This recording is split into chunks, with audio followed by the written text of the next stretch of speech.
Buenas noches, docente. En esta oportunidad voy a hablar sobre el famoso Club de la Construcción, ¿no? Que es aplicado desde la filosofía del derecho de Francisco Miro Quesada. Eh, Como una pequeña introducción, vamos a hablar sobre un poco sobre la reseña.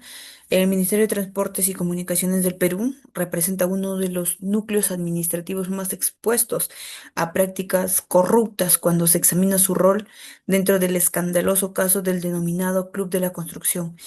Este caso no revela simplemente una conducta delictiva aislada, sino que expone una lógica sistema de corrupción organizada.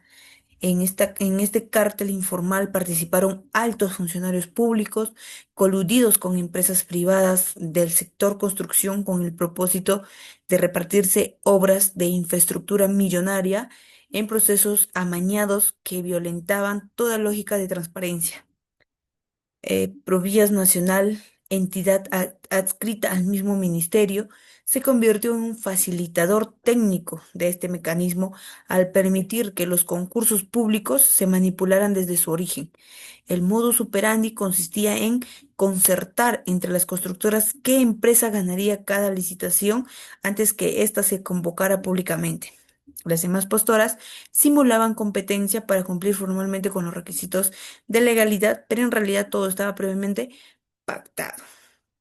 Este informe vamos a hablar, examina con bastante atención el caso del Club de la Construcción desde una mirada que no se limita al análisis técnico de un acto corrupto, sino que busca comprender su trasfondo filosófico y su relación con la justicia en el Perú.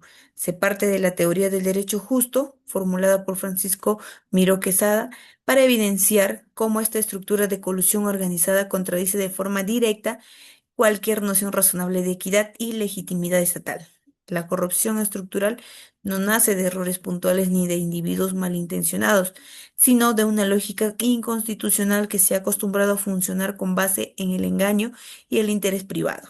Bajo este enfoque, la propuesta que aquí se plantea no busca remiendos, sino una transformación profunda que parta desde la raíz filosófica del derecho hacia las reformas concretas que tengan efectos reales. Vamos a hablar sobre el análisis del contexto y aplicación filosófica al caso propuesto. La filosofía, vamos a hablar sobre la filosofía del derecho en el Perú antes, durante y después del siglo XXII. Para hablar un poco sobre esto, la historia del pensamiento jurídico en el Perú no puede entenderse como una simple sucesión de ideas, sino como una lucha constante entre modelos del poder que intentan justificar sus decisiones bajo distintas formas de autoridad legal. En las primeras etapas republicanas, el derecho se usó como instrumento de imposición más que como herramienta de justicia. Se tomaban códigos europeos sin reflexionar, sin sus fundamentos, respondían a las dinámicas locales. Se creía que copiar estructuras extranjeras garantizaría progreso, pero en realidad solo sirvieron para legitimar formas autoritarias de gobierno disfrazados de legalidad. El positivismo jurídico encontró terreno fértil en este contexto, porque facilitaba una interpretación rígida y controlada del derecho que beneficiaba a las élites que manejaban el aparato estatal. El juez no interpretaba la ley con sentido crítico, sino que la aplicaba de manera mecánica, como si el contenido normativo tuviera valor por sí solo. Esto creó una cultura de obediencia normativa donde la moral y la justicia fueron desplazadas del debate jurídico. No existía cuestionamiento sobre si la norma era justa o injusta, porque lo único que importaba era su existencia formal. Esta forma de derecho se mantuvo dominante durante buena parte del siglo XX porque permitía un control vertical del poder y reducía la posibilidad de que el derecho sirviera para transformar la sociedad. Sin embargo, en algunos círculos universitarios comenzó a desarrollarse una crítica en este modelo y surgieron voces que exigían un derecho que no solo se sustentara en la ley escrita, sino también en principios éticos. Hablamos de la teoría jurídica de Francisco Miro Quesada. Eh, en lo que respecta, Francisco Miró Quesada planteó una teoría jurídica que no puede entenderse como una simple variación dentro del pensamiento legal peruano, sino como un esfuerzo por quebrar una tradición profunda viciada por el legalismo vacío que ha dominado la cultura jurídica del país por décadas. Su propuesta no fue un experimento académico aislado, sino una toma de posición frente a una realidad que exige respuestas éticas y no tecnocráticas. Su defensa del derecho justo no se limitó a una formulación conceptual, sino que fue un acto político contra una práctica jurídica que se ha conformado con aplicar normas sin preguntarse por su legitimidad ni por sus consecuencias sociales. De hecho, en el Perú ha sido construido con base en una estructura que prioriza la norma por encima de la justicia. Y Miró Quesada propuso dinamitar esa lógica con una visión que recupere el contenido ético del derecho como guía y no como accesorio retórico. La aplicación al caso del Club de la Construcción con el derecho justo. Eh, En el caso del Club de la Construcción, no representa una simple desviación del orden legal, sino la expresión más clara de un sistema jurídico capturado por intereses privados que operan con la complicidad activa o pasiva de las estructuras públicas encargadas de garantizar justicia e igualdad. Esta situación no puede analizarse únicamente como un conjunto de actos delictivos individuales, sino como una manifestación de corrupción estructural que se reproduce gracias a un derecho diseñado para parecer justo mientras permite prácticas completamente contrarias a la ética pública.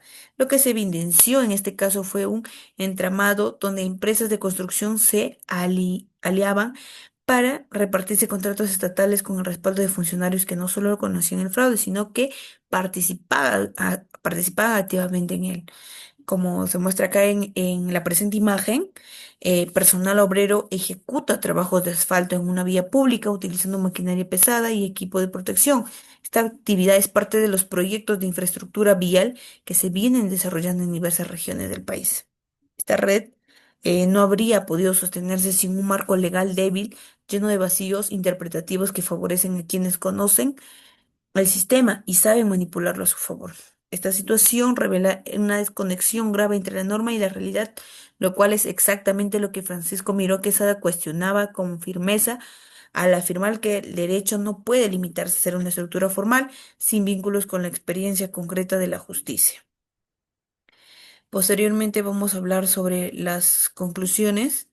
Eh, en conclusión, la corrupción en la obra pública no es un sistema aislado, sino la evidencia brutal de una crisis estructural donde el sistema de justicia ha sido reducido a una forma simbólica sin fuerza ni legitimidad frente al poder económico y político, que lo controla con cinismo y sin escrúpulos. Cada acto de colusión, cada sobrevaloración, cada contrato arreglado muestra que la legalidad ha sido vaciada de contenido y convertida en un instrumento de impunidad cuidadosamente maquillado con trámites y formalismos que solo sirve para distraer a quienes no tienen el poder de intervenir en las decisiones reales.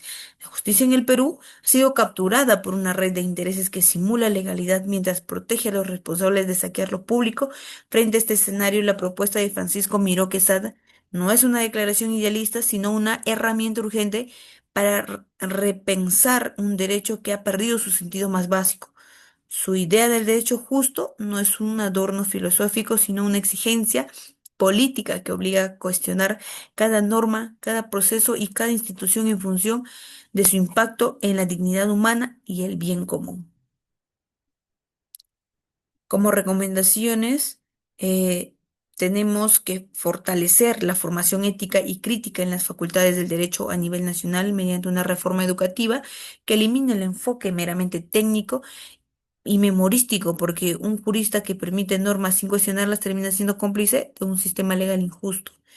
Establecer un sistema obligatorio y vinculante de observatorios ciudadanos y veedurías externas para la supervisión de contratos públicos y procesos judiciales relacionados con delitos de corrupción, porque mientras el control se mantenga dentro de las instituciones capturadas por los mismos intereses que se deben fiscalizar, la impunidad seguirá siendo la regla y no la excepción.